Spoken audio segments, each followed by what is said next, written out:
कर कर्म যোগয়াতি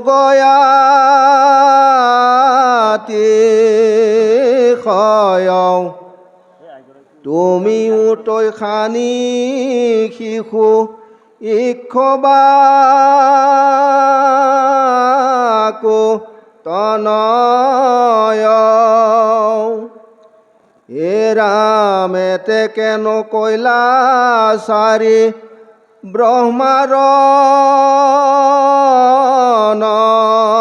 নন্দন দ্বিতীয় প্রশ্নর রাজা কহিল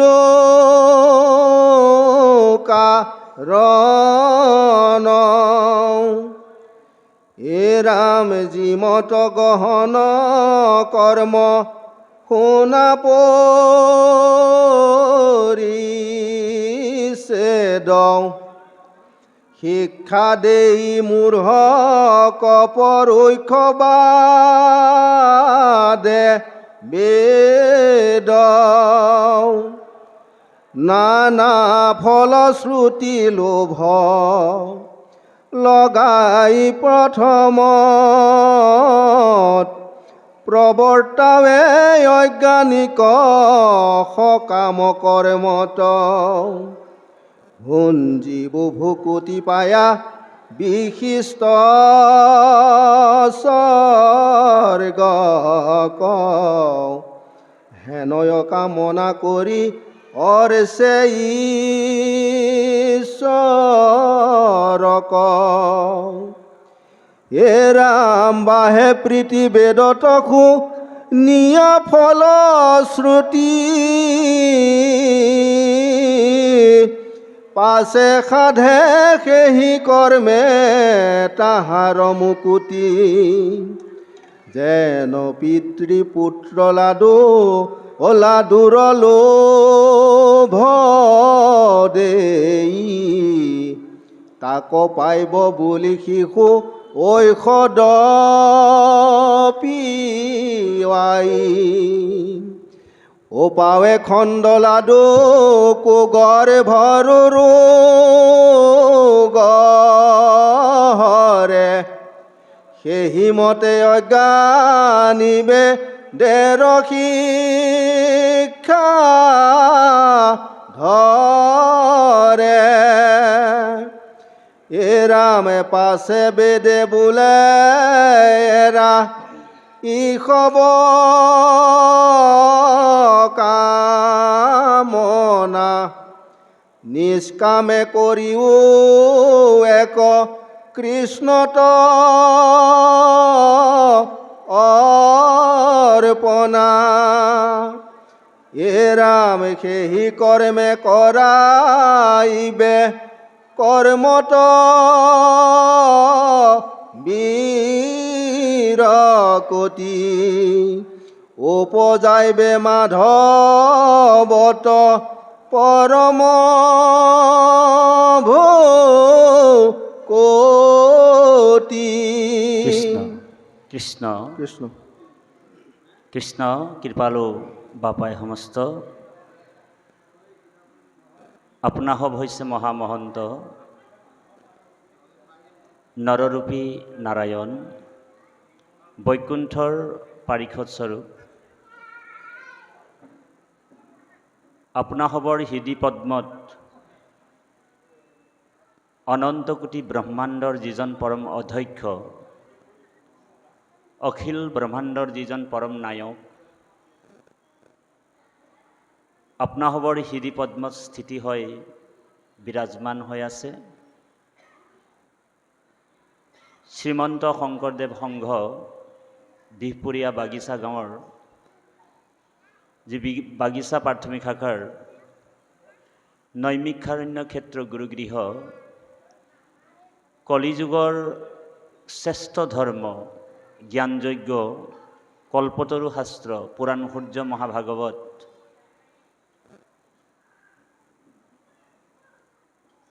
মহান মহান ভক্তসকলৰ সংকল্পৰ যোগেদি নিৰন্তৰ দুদিনীয়া কাৰ্যসূচীৰে শ্ৰৱণ আৰু কীৰ্তন ধৰ্ম পালন কৰিছে। আৰু এই মহান অনুষ্ঠানটিত পূব পশ্চিম উত্তৰ দক্ষিণৰ পৰা আহি বিদুৰ উদ্ধৱ হৰ্দিক মহামহন্ত, জ্ঞানে জ্যেষ্ঠ বয়োজ্যেষ্ঠ শাস্ত্ৰজ্ঞ বেদজ্ঞ ভকত বৈষ্ণৱ সন্ত মহন্ত সাধু সমস্ত আহি আসন অলংকৃত কৰি আসনৰ সৌষ্ঠৱ বৃদ্ধি কৰি আছে। আমি এই আসনৰ পৰাই সমস্ত ভক্তবৃন্দ শ্ৰীচৰণতে কোটি কোটিবাৰ ভক্তিপূৰ্ণ সেৱা নিবেদন জনোৱা হৈছে। কৃষ্ণ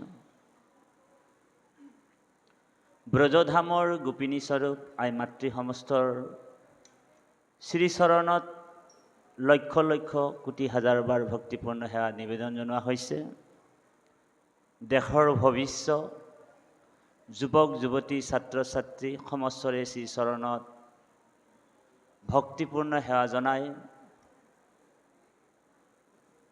আপোনাৰ সব মহামহন্তই নিৰন্তৰ ভগৱন্তৰ জন্ম লীলা ৰহস্যৰ কথাবিলাক শ্ৰৱণ কৰি আহিছে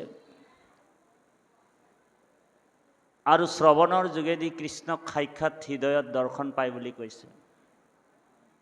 মহাপুৰুষ মাধৱদেৱে ঘোষাত কৈছে যে কৰ্ণপথে ভকতৰ হিয়াত প্ৰৱেশী হৰি দুৰ্বাসনা কৰে সমস্তৰ জলৰ যতেক মল যেহেন শৰত কালে স্বভাৱত নিৰ্মল হয়। ভকতৰ হৃদয় পদ্মত ভগৱন্ত এটা পথ নিৰ্বাচন কৰি লৈছে। সেই পথটোক কৰ্ণপথ বুলি কোৱা হৈছে, হয়নে বাৰু? প্ৰবিষ্টয়ম কৰ্ণে ৰন্ধেনো স্নানং ভাৱো সৰুৰুহম ধুনুতি সমলম কৃষ্ণ সলিলৈস্য যথা সৰত। ভগৱন্ত কৰ্ণপথত ভকতৰ হিয়াত প্ৰৱেশ কৰি বুলি কৈছে। কৃষ্ণ কথা আমি যিমান শুনিম, শুনোতে শুনোতে শুনোতে শুনোতে আমাৰ হৃদয়ত থকা যিমান কৰ্মবন্ধন আছে, পাপ আছে, কোটি কোটি জন্মৰ পাপবিলাক যেতিয়া ভগৱন্তৰ নাম শুনোতে শুনোতে নামসিংহ যেতিয়া প্ৰৱেশ কৰিব, তেতিয়া কোটি কোটি জন্মৰ পাপবিলাক হৃদপদ্মৰ পৰা নাইকিয়া হয়। এই হৃদয়ত যে ভগৱান কৃষ্ণ বিৰাজমান হৈ আছে, এই কথাটো আমি উপলব্ধি কৰিব পাৰিম। সেইকাৰণে সন্ত মহন্তসকলে খেদি গুৰি যথা তথা কৃষ্ণ ভগৱন্তৰ কথা শ্ৰৱণ কৰিবলৈ আগবাঢ়ি যায়। খেদি গুৰি যথা তথা কৃষ্ণ কথা শ্ৰৱণ কৰিবলৈ যায়। গতিকে কৃপালু বাপাই সমস্ত আমি সন্ত মহন্তৰ শ্ৰীচৰণত ভক্তিপূৰ্ণ সেৱা জনাই একাদশ স্কন্ধৰ নিমি নৱসিদ্ধ সংবাদ, 9জন সিদ্ধই নিমি ৰজাক, ইক্ষ্বাকু বংশৰ নিমি ৰজাক কৰ্মযোগৰ ওপৰত সুন্দৰভাৱে বেদৰ ৰহস্য ভক্তিৰ ওপৰত সুন্দৰভাৱে মোৰ পৰম শ্ৰদ্ধাৰ মোৰ পিতৃস্বৰূপ ৰন্টু শইকীয়া প্ৰভুৱে আপোনাসৱক মুখল বৰষুণৰ দ্বাৰা অমৃত পান কৰালে। কৃষ্ণ আৰু আমিও অকণমান কিনকিনীয়া বৰষুণ আপোনালোকক দিবলৈ আহিলোঁ। তাৰপিছত অলপ সময়ৰ পিছত ৰিজু পাঠক মহন্তদেৱ এই স্থানলৈ আহিব আৰু দবা পিটা বৰষুণ দিব। ঔ হৰি ঔ ৰাম। তিনিটা বৰষুণ আপোনালোক সহ্য কৰিব লাগিব। কিনকিনীয়া বৰষুণ, মুখলধাৰ বৰষুণ আৰু দবা পিটা। এতিয়া কিনকিনীয়া বৰষুণটোত বেছি আমনি পায় মানুহ, হয়নে বাৰু? এনে দবা পিটা বৰষুণটোক সকলোৱে আশা কৰে আৰু সহ্যও কৰিব পাৰে। মুখলধাৰ বৰষুণকো সহ্য কৰিব পাৰে, কিনকিনীয়া বৰষুণ কিন্তু বহুত মানুহে বেয়া পায়, হয়নে বাৰু? বতৰটোত খুব বেয়া পায়। আমাৰ ৰাজখোৱা বাপকো ভক্তিপূৰ্ণ সেৱা জনাইছে। গতিকে তিনিটা বস্তু মহাপুণ্যৰ ফলত লাভ হয়। তিনিটা বস্তু মহাপুণ্যৰ ফলত লাভ হয়।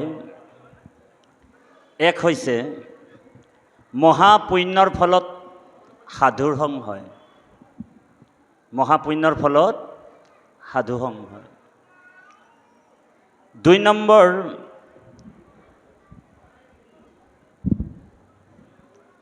মহাপুণ্যৰ ফলত সুপুত্ৰ পায়।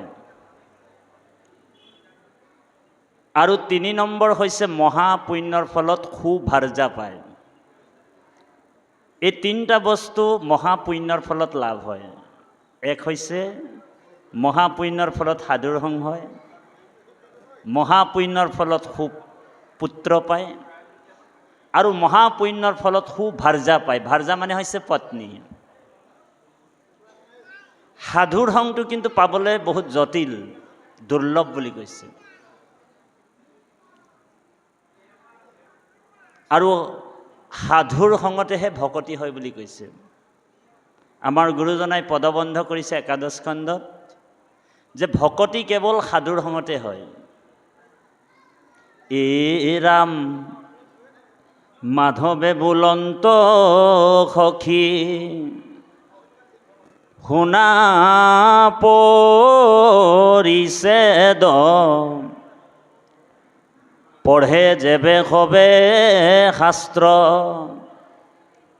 জানে চাৰি বেদ, তথাপি নোৱাৰে মুক কৰিতে ভকতি, নলবয় নৰ যেৱ সন্তৰ সংগতি,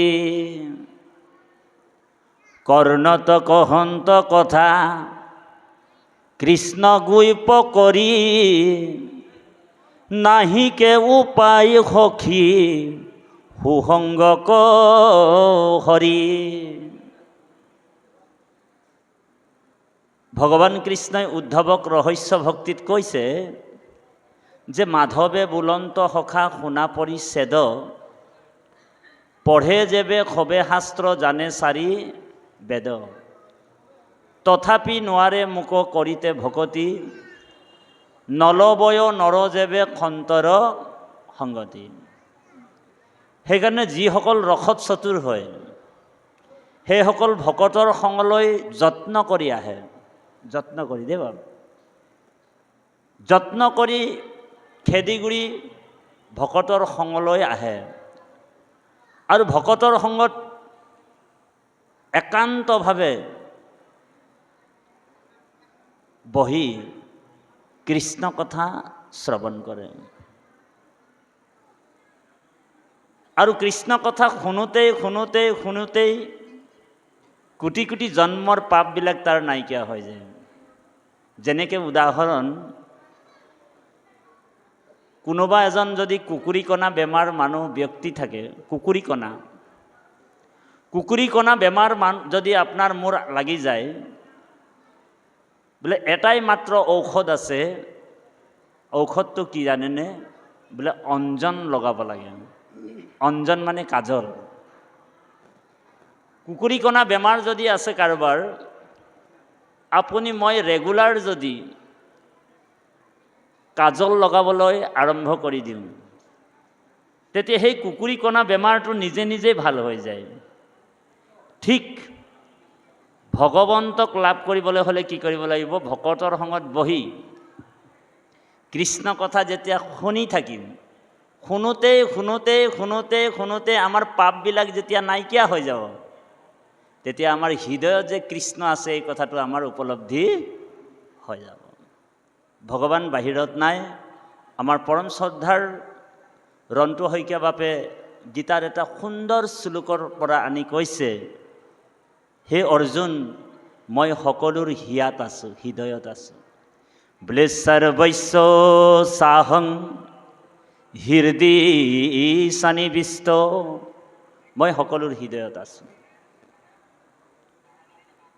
সমস্ত ভূতত মই বিৰাজমান আছোঁ বুলি কৈছে। বোলে ঈশ্বৰ সৰ্বে ভূতেশ্ব ভূতাত্মা অৱস্থিত, ঈশ্বৰো সৰ্বে ভূতেশ্ব ভূতাত্মা অৱস্থিত। গতিকে কৃপালু বাপাই সমস্ত আমি পাঠৰ মাজত সোমাই যাম। আপোনালোক জানে আজিকালি ভাগৱতটো গলিয়ে গলিয়ে ভাগৱত পাঠ ব্যাখ্যা হৈ আছে, হয়নে? ভাগৱত কিছুমান মানুহে মনোৰঞ্জনৰ কাৰণে পাতিছে, মনোৰঞ্জন দেখাক দেখি ভাগৱত পাতিছে, হয়নে বাৰু? আৰু কিছুমান ব্যক্তি আধ্যাত্ম জ্ঞানৰ কাৰণে ভাগৱত পাতিছে, কৃষ্ণ। গতিকে আপোনালোক মহামহন্ত ইয়াত আধ্যাত্ম জ্ঞানৰ কাৰণে ভাগৱত পাতিছে, যে আমাৰ জীৱনটো ধন্য হওক এই কলিযুগত, সেই আশাৰে আপোনালোক ভাগৱতৰ অনুষ্ঠান পাতিছে। কিছুমান জাগাত ভাগৱত মনোৰঞ্জনত পাতিছে। আমি এটা জাগাৰ নাম নকওঁ, আপোনালোকৰ উত্তৰ পাৰে পৰে। আমাক এটা জাগাত অনুষ্ঠানত মাতিলে, ভাগৱতত মাতিলে। মাতাৰ পিছত কি হ'ল, আমি ভাগৱতৰ কথা সুন্দৰভাৱে তেওঁলোকক বুজাই দিলোঁ, ভগৱন্তৰ কথা ইমান সুন্দৰভাৱে বুজাই দিলোঁ। গধূলি 5টাৰ পৰা ৰাতি 11টা বজালৈকে ভাগৱতৰ অনুষ্ঠানটো হৈ গ'ল। হোৱাৰ পিছত অনুষ্ঠানটোৰ সকলো ভকত ঘৰা ঘৰ গুচি গ'ল। আমাৰ বিদায় হোৱা নাছিলে, বুজিছেনে? আমি এজন বাপৰ গৃহতে বিৰাজমান হৈ আছিলোঁ। তেওঁৰ গৃহৰ পৰাই আমি চাইছোঁ নামঘৰৰ ভকত নাই, কিন্তু দোকান এনেকুৱা ৰাস্তা আছে, দোকানত মেইন ৰোড, দোকানত কি হ'ল, ভাগৱত শেষ হোৱাৰ পিছত যুৱক যুৱতী মানে যুৱকসকল মানে যিসকল উদ্যোগ লৈছিলে সেইসকল দোকানখনত বহি টেবুলত ঔ হৰি ঔ ৰাম কৰি আছে। মই ভাবিছোঁ কি ৰকম মানুহ ৰে, বোলে ভাগৱতৰ অনুষ্ঠান শেষ হোৱাৰ পিছত এইটো কি কাৰবাৰ কৰিছে, আচৰিত হৈ গ'ল, বুজিছেনে বাপ? আমি ভাবি ল'লোঁ যে এইটো মনোৰঞ্জনৰ কাৰণে পাতিছিলে। এইটো আমাক নিমন্ত্ৰণ কৰিছিল, আমি কাণ ধৰিলোঁ, প্ৰভু এনেকুৱা জেগাত আৰু মোক কোনোদিনে নানিব, বুজিছেনে? গতিকে আমি ভাগৱত গলিয়ে গলিয়ে বহুত জেগাত ভাগৱতৰ অনুষ্ঠান পাতি আছে, কিন্তু ভাগৱতৰ মূল দৰ্শনটো কি, মূল আদৰ্শটো কি? আমাক জগতগুৰু শ্ৰীমন্ত শংকৰ গুৰুৱে কি আদৰ্শত আমাক গ্ৰহণ কৰিবলৈ কৈছে, সেই আদৰ্শটো আমি ল'ব লাগিব। কিন্তু ভাগৱতকো আমি কি কৰিছোঁ, ভয় নকৰোঁ, ভাগৱতক ভয় নকৰা হৈছে মানুহ। বোলে ভাগৱতত আমাৰ এতিয়া আমি দক্ষিণ ফালৰ কথা কৈছোঁ, অখণ্ড ভাগৱত এটা জেগাত আমাক নিমন্ত্ৰণ দিছিলে, তাত ৰাতি 12টাৰ পিছত অখণ্ড ভাগৱত যিসকল পাঠকী গৈছিলে, আমি মূল পাঠকী হিচাপে ৰাখিছিলোঁ। তাত যিসকল পাঠকী গৈছিলে তাত মানে পাঠকসকলৰ মানে মুখৰ পৰা ভক ভককে মানে গোন্ধ আহি আছে। মই ভাবিছোঁ ইয়াতনো কোনে ওলাইছে বাৰু, আচৰিত লাগি গ'ল। বোলে এনেকুৱা হ'লেতো কি হ'ব, ধৰ্মটো আমাৰ কি হৈছে, কোনটো দিশত গুচি গৈছে?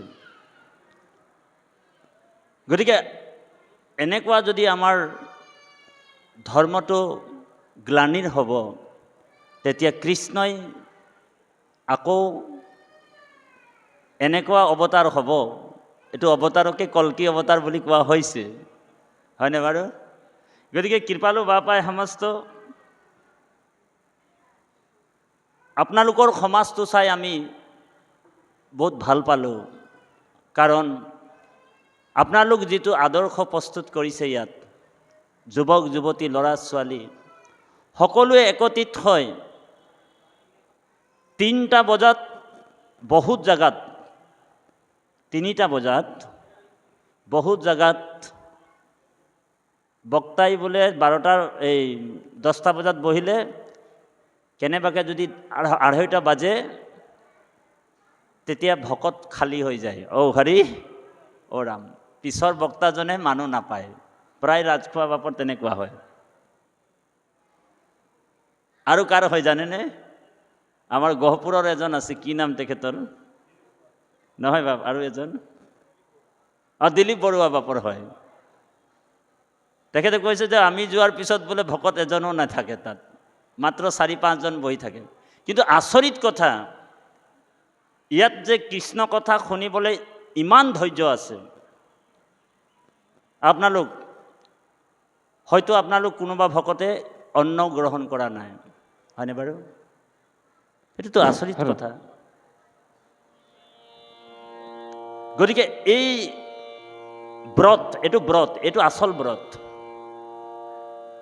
আমাৰ আসল ব্ৰতটো ইয়াত হৈছে আসল পোষণটো ইয়াত হৈছে কাৰণ আমি আত্মাৰ খাদ্যহে খাব লাগিব হয়নে বাৰু আৰু আত্মাৰ খাদ্যটো কি বোলে আত্মাৰ খাদ্যটো ঈশ্বৰৰ নাম আজি আপুনি মই আত্মাৰ খাদ্য খাই আছো ভগৱান কৃষ্ণই উদ্ধৱক কৈছিলে হে উদ্ধৱ মহন্তই ভগৱানক কৈছিলে তদো বিয়োগনে তে ভক্তা কথম স্থাসন্তে ভূতলে निर्गुण उपासने कष्टमते किंचिदाचर्यो भगवान कृष्णই যেতিয়া আজিৰ পৰা 5200 বছৰৰ আগত 5200 বছৰৰ আগত কলিযুগ আৰম্ভণি 30 বছৰৰ পিছত পৰমধাম বৈকুণ্ঠলৈ গমন কৰিবৰ আগমুহূৰ্ততে উদ্ধৱ মহন্ত আহিল কৃষ্ণৰ শ্ৰীচৰণ কমলত থাপ মাৰি ধৰি ল'লে প্ৰভু তোমাৰ বিয়োগত তোমাৰ ভকতে তোমাক ক'ত দৰ্শন পাব তোমাৰ বিয়োগত তোমাৰ ভকতে ক'ত দৰ্শন পাব তোমাক প্ৰভু তুমি যোৱাৰ পিছত কলিযুগ আহিব প্ৰভু কলিযুগৰ মানুহবিলাক মলিন হ'ব প্ৰভু গতিকে তোমাক ক'ত সাকাৰ সগুণ ৰূপে আমি লাভ কৰিব পাৰিম তেতিয়া উদ্ধৱক কৃষ্ণই কৈছে হে উদ্ধৱ তুমি চিন্তা নকৰিবা উদ্ধৱ মই কলিযুগত মোৰ সমস্ত বলবীৰ্য সমস্ত বৈভৱ মই তিৰোহিত হয় ভাগৱত সমুদ্ৰত সোমাই যাম আৰু এই ভাগৱতক কোনোবা যদি শ্ৰৱণ কৰিব পাঠ কৰিব দৰ্শন কৰিব সেৱা কৰিব তাতে মোক লাভ কৰিব পাৰিবা তুমি বুলি কৈছে সেইকাৰণে কৃপালু বাপাই সমস্ত ভাগৱত গ্ৰন্থ নহয় ভাগৱত কিতাপ নহয় ভাগৱত শাস্ত্ৰ নহয় ভাগৱত স্বয়ং ভগৱান হয় কৃষ্ণ হয় হয়নে বোলে ইদম ভাগৱতম নামম ব্ৰহ্মো সমম্বিতম ইদম ভাগৱতম নামম ব্ৰহ্মো সমম্বিতম ইদম ভাগৱতম নামম পুৰাণম ব্ৰহ্মো সমম্বিতম সাক্ষাৎ ব্ৰহ্মৰ স্বৰূপ আমাৰ আগফালে কোন আছে বোলে কৃষ্ণ আছে ভাগৱত মানেই কৃষ্ণ আৰু আমাৰ হৃদয়ত কোন আছে বাৰু হৃদয়ত কৃষ্ণ আছে এতিয়া আপুনি মই ভাবিছোঁ ইমান দূৰৰ পৰা তাতি বাপে আহি ভাগৱতৰ কথা কৈছে ইমান দূৰ দূৰণিৰ পৰা আমি আহি ভাগৱতৰ কথা শুনি আছোঁ এই যিটো আমাৰ ধাৰণা এইটো মিছা আচলতে আমি আহিব নোৱাৰোঁ ইয়াত আহিম বুলি ক'লেও আহিব নোৱাৰোঁ কৃষ্ণই আমাক কৃপা কৰি এই স্থানলৈ লৈ আনিছে কোনে কৃপা কৰিছে কৃষ্ণই কৃপা কৰিছে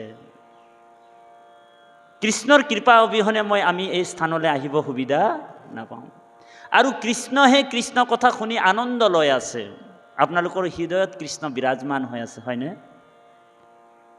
গতিকে আমাৰ সকলোৰ হৃদয়ত ভগৱান বিৰাজমান হৈ আছে আৰু ভগৱানেহে ভগৱানৰ কথা শুনি আনন্দ লৈ আছে। ঔ হৰি ঔ ৰাম। গতিকে মহাপুৰুষ গুৰুজনায়ো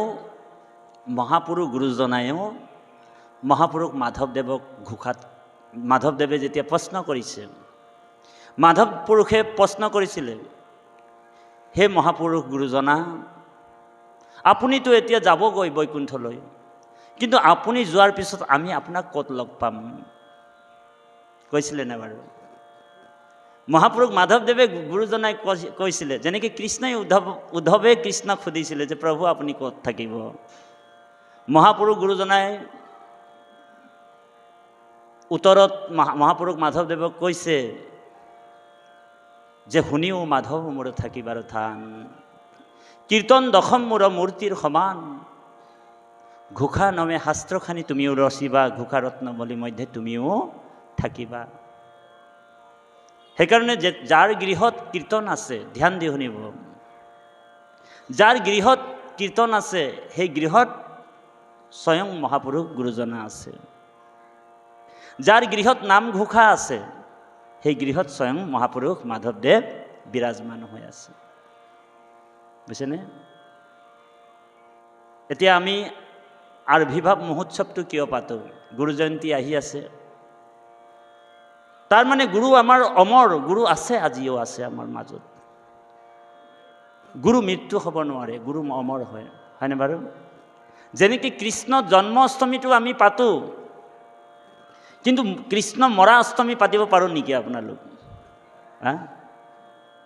কৃষ্ণ মৰা অষ্টমী বুলি শুনিছেনে? কৃষ্ণ তিৰুভাৱ তিথি বুলি শুনিছেনে? তাৰমানে কৃষ্ণ আৰু গুৰুৰ মাজত ভিন্নতা নাই, অভিন্ন আত্মা, ত্ৰিভুৱন বন্দন দৈৱকী নন্দন জুহৰি মাৰল কংখ, জগ জনতাৰণ দেৱ নাৰায়ণ শংকৰ তাকেৰি অংশ। গতিকে জগতগুৰু শ্ৰীমন্ত শংকৰদেৱ আজিও আমাৰ মাজত আছে, হয়নে বাৰু? সেইকাৰণে আমি যিসকল গুৰুৰ একান্ত ভকত হয়, জগতগুৰু শ্ৰীমন্ত শংকৰদেৱ, পৰম গুৰু শ্ৰীমন্ত শংকৰদেৱেই নহয়, মোৰ নিজা গুৰু বুলি ক'ব লাগিব, মোৰ গুৰু শ্ৰীমন্ত শংকৰদেৱ। সেইকাৰণে আমি যে তিৰুভাৱ তিথিটো আমি শ্ৰীমন্ত শংকৰদেৱ সংঘই নাপাতে। কিয় নাপাতে?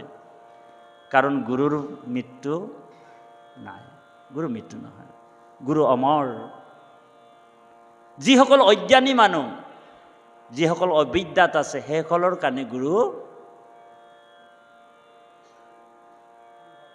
তিৰুভাৱ তিথি পাতে, মৰি গ'ল। সেইকাৰণে কৃপালু বাপাই সমস্ত নিমিৰজাক আত্মতত্ত্ব জ্ঞান নৱসিদ্ধই জনাইছে। তাৰ আগে আগে দুৰ্মিল সিদ্ধই কৈছে, এ ৰাম দুৰ্মিল বদতি ৰাজা, শুনানি মীৰায়, ঈশ্বৰ কৃষ্ণৰ জন্ম কৰ্ময়াছে যত, এ ৰাম শত কোটি জন্মে কোন, কহি পাৱে অন্ত, সহৰ্ষ বদনে যদি, কহন্ত অনন্তে। দুৰ্মিল সিদ্ধই নিমিৰজাক কৈছে, হে নিমিৰজা, দুৰ্মিল বদতি শুনা নিমিৰাই, ঈশ্বৰ কৃষ্ণৰ জন্ম কৰ্ম আছে যত, শত কোটি জন্মে কোনে কহি পাৱে অন্ত, সহৰ্ষ বদনে যদি কহন্ত অনন্ত। হাজাৰটা মুখত যদিও ভগৱন্তৰ গুণনাম নিৰন্তৰ ভগৱান নিজেই গাই থাকে, তথাপিও ভগৱন্তৰ জন্মলীলা ৰহস্যৰ কথা কৈ শেষ কৰিব নোৱাৰে। বুজিছেনে বাৰু? ব্ৰহ্মাই চাৰিখন মুখেৰে যদি নিৰন্তৰ কৃষ্ণৰ জন্মলীলা ৰহস্য কৈ থাকে, নিৰন্তৰ অনাদিকাললৈকে, তথাপিও কৃষ্ণৰ কথা শেষ কৰিব নোৱাৰে। ইমানেই ভগৱন্তৰ লীলা আছে, ইমানেই মহিমা আছে। যদি ব্ৰহ্মাই চাৰিখন মুখেৰে কৈ শেষ কৰিব নোৱাৰে, অনন্ত স্বৰূপে স্বয়ং ভগৱন্ত কৃষ্ণই যদি কৃষ্ণৰ লীলা জন্মৰ ৰহস্য কথা কৈ শেষ কৰিব নোৱাৰে, তেতিয়া তাঁতী বাপে এখন মুখেৰে কিমান কৃষ্ণ কথা ক'ব? ঔ হৰি ঔ ৰাম। ৰন্টু শইকীয়া বাপে এখন মুখেৰে কিমান ক'ব কৃষ্ণৰ জন্মলীলা ৰহস্য, হয়নে? গতিকে মতি অনুসাৰে ভগৱন্তৰ কথা অকণমান যিসকলে পাইছে, এজনে পাৰিছিলে, সেইজনে হৈছে নৈমিষে চুত অভিবাদো মহামতিম। নৈমিষাৰণ্য ক্ষেত্ৰত মহাগুৰু সুতমুনিয়ে ভাগৱতৰ কথা কৈছিলে, যাৰ মতিটোত কৃষ্ণ বহি গ'ল। অভিবাদো মহামতিম, মহামতিম, মহা মানে ঈশ্বৰ। গতিকে মতি অনুসাৰে কৃষ্ণ কথা কয়। এতিয়া বেদৰ ৰহস্যৰ কথাটো ইয়াত আমাৰ পৰম শ্ৰদ্ধাৰ বাপজনে উল্লেখ কৰি গ'ল। বেদ তিনিটা মাৰ্গৰ কথা কৈ আছে, তিনিটা মাৰ্গ, ধ্যান দি শুনিব। এক হৈছে কৰ্ম মাৰ্গ, দুই হৈছে জ্ঞান মাৰ্গ, আৰু তিনি হৈছে ভক্তি মাৰ্গ।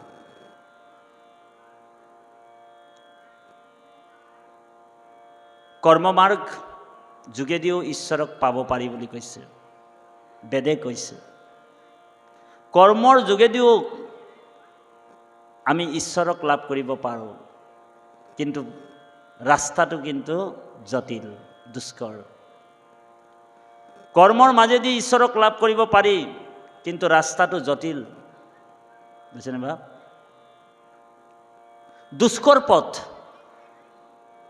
জ্ঞান মাৰ্গেদি ভগৱন্তক লাভ কৰিব পাৰি, জ্ঞানৰ যোগেদি ঈশ্বৰক জানিব পাৰি, কিন্তু জ্ঞানৰ যোগেদি ভগৱন্তক জানিবহে পাৰে, কিন্তু লাভ কৰাটো জটিল। একেবাৰে সুলভ মাৰ্গটোৱে হৈছে ভক্তি। আমাৰ শইকীয়া প্ৰভুৱে কৈ দিলে যে সা ভক্তি প্ৰেম ৰূপা। ভগৱন্তৰ প্ৰতি আমাৰ অগাধ প্ৰেম, সুদৃঢ় বিশ্বাস, হয়নে? সমস্ত কৰ্ম যিজনে কৃষ্ণত অৰ্পণ কৰিছে, সমস্ত ক্ৰিয়া যিজনে কৃষ্ণত অৰ্পণ কৰিছে, পুত্ৰ পৰিবাৰ ধন টকা পইচা ঐশ্বৰ্য বিভূতি যশমান কীৰ্তি যিমান যি আছে, সমস্ত কৰ্ম যোনে ঈশ্বৰক অৰ্পণ কৰাৰ পিছত কৃষ্ণক পাবৰ কাৰণে যাৰ হৃদয়ত ব্যাকুলতা আছে, সেইটোকে ভক্তি বুলি কোৱা হৈছে। কৃষ্ণক পাবলৈ যাৰ হৃদয়ত ব্যাকুল আছে, হৃদয়ত ব্যাকুলতা, তাকে ভক্তি বুলি কোৱা হৈছে। আৰু ভক্তি হৈছে প্ৰেম ৰূপ, ভগৱন্তৰ চৰণত অনুৰাগ। গতিকে সেই অনুৰাগটো আমাৰ কেতিয়া উপজিব? যেতিয়া আমি সন্তৰ সংগত ভগৱন্তৰ লীলা চৰিত্ৰবিলাক শ্ৰৱণ কৰিম। কৃষ্ণৰ প্ৰতি আমাৰ কেতিয়া প্ৰেম আহিব? ভগৱন্তৰ প্ৰতি আমাৰ প্ৰেম কেতিয়া উপজিব? যেতিয়া আমি ভকতৰ মুখৰ পৰা ভগৱন্তৰ লীলা শ্ৰৱণ কৰিম, জন্ম লীলা ৰহস্যবিলাক যেতিয়া শ্ৰৱণ কৰিম, তেতিয়াহে ভগৱন্তৰ প্ৰতি অনুৰাগ হ'ব। সেইকাৰণে কৈছে, আৰু আমাৰ সংশয়বিলাক দূৰ হ'ব। কথা শুনিলেহে গৈছে মনৰ সংশয়। সেইকাৰণে আমাৰ হৃদয়ত প্ৰভু ভগৱন্ত বিৰাজমান হৈ আছে। এ ৰাম হৃদয়ত আছা তুমি, তোমাক নপাবে স্বামী, ভক্তি চাৰি বিষয় লোভত,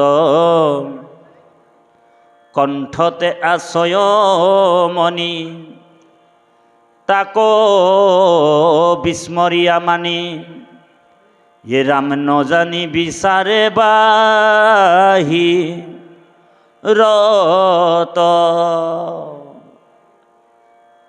ভগৱন্তৰ আমাৰ হৃদি পদ্মত বিৰাজমান হৈ আছে।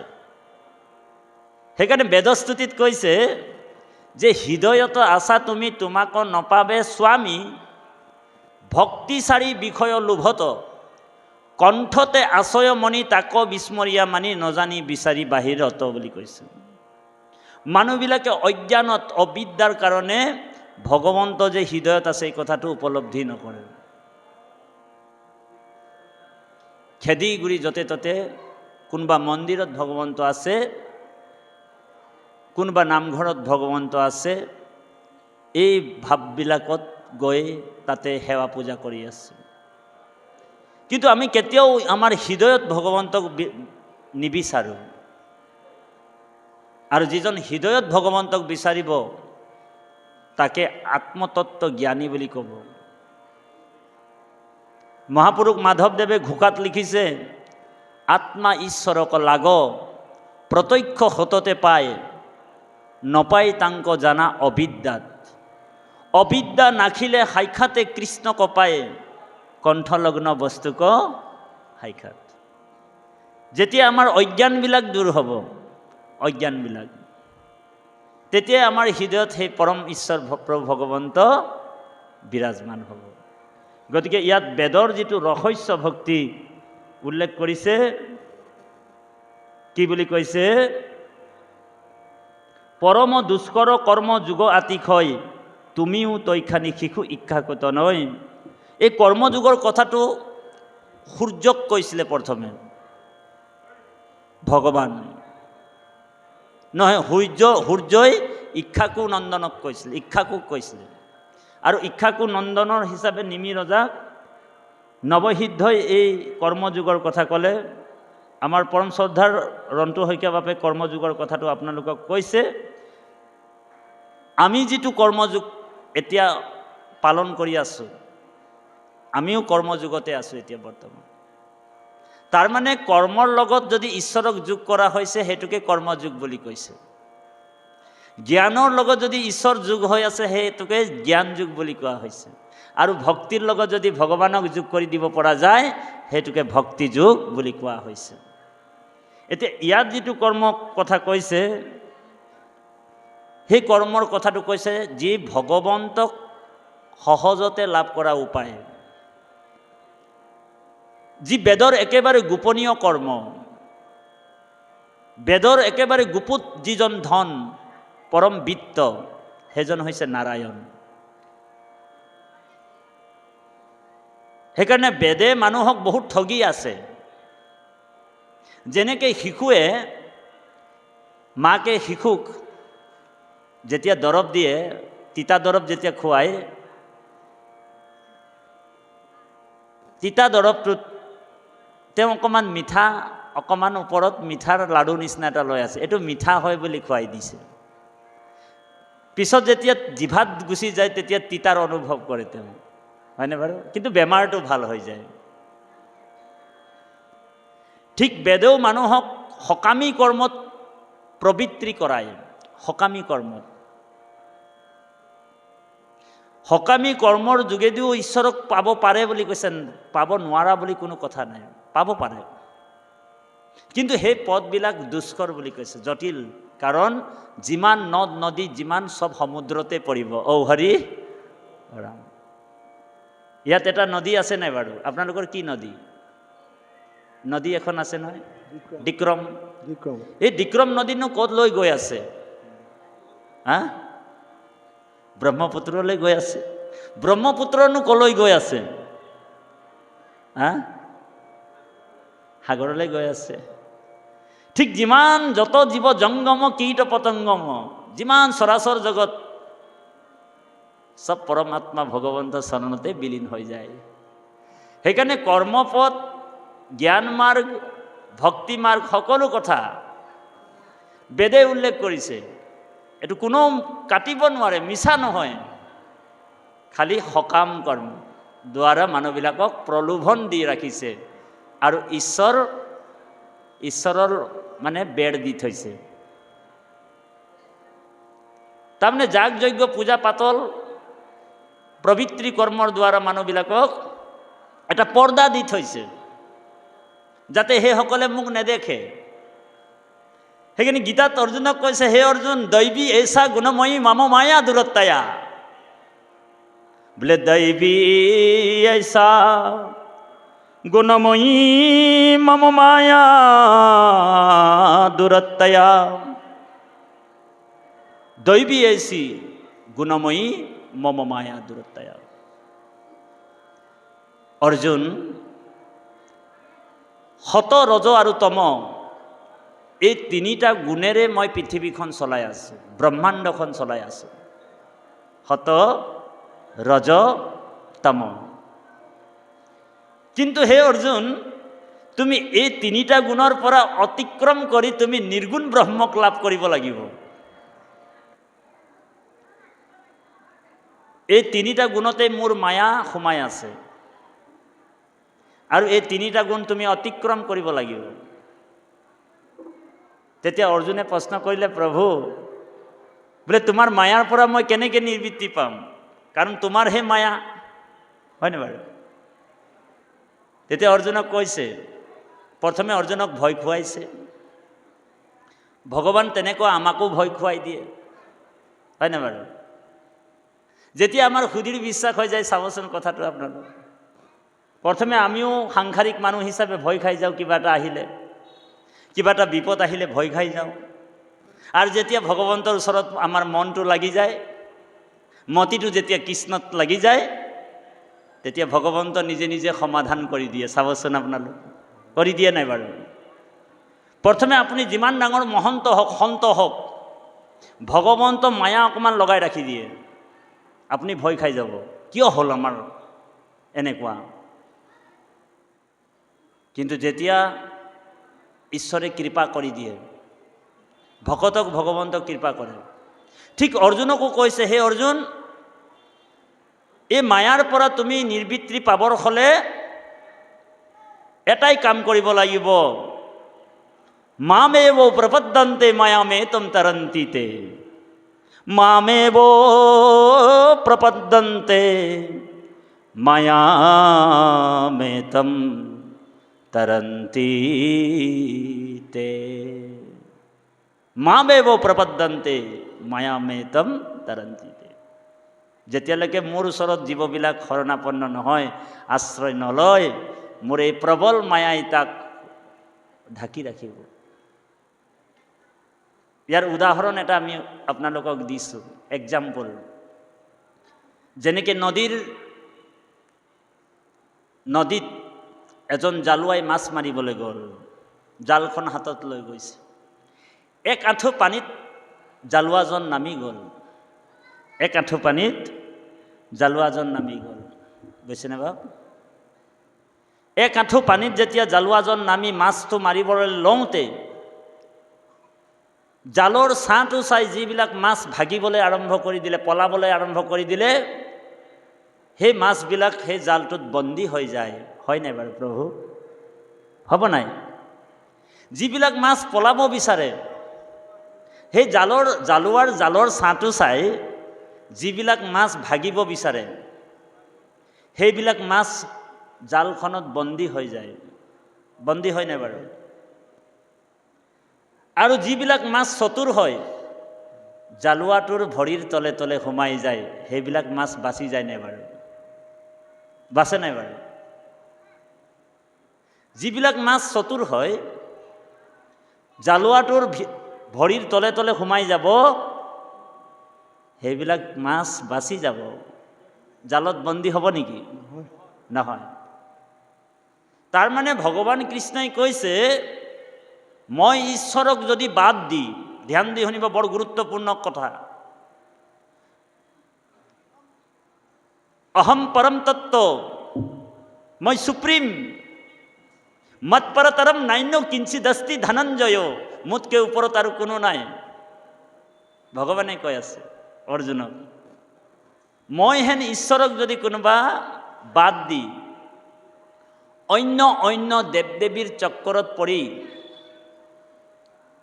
অন্য দেৱ দেৱীৰ চক্কৰত পৰি আছে, পলাই আছে, ভাগি আছে, সকামী কৰ্ম কৰি আছে, ধনং দেহি পুত্ৰং দেহি, অনেক অনেক দেৱতাক আৰাধনা কৰিছে, অনেক অনেক যজ্ঞ কৰিছে। বেদৰ প্ৰলোভনত পৰি, ধ্যান দি আনিব, আমি কথাটো টানি আনিছোঁ, এই কৰ্মযুগৰ কথাটো আমি টানি আনিছোঁ।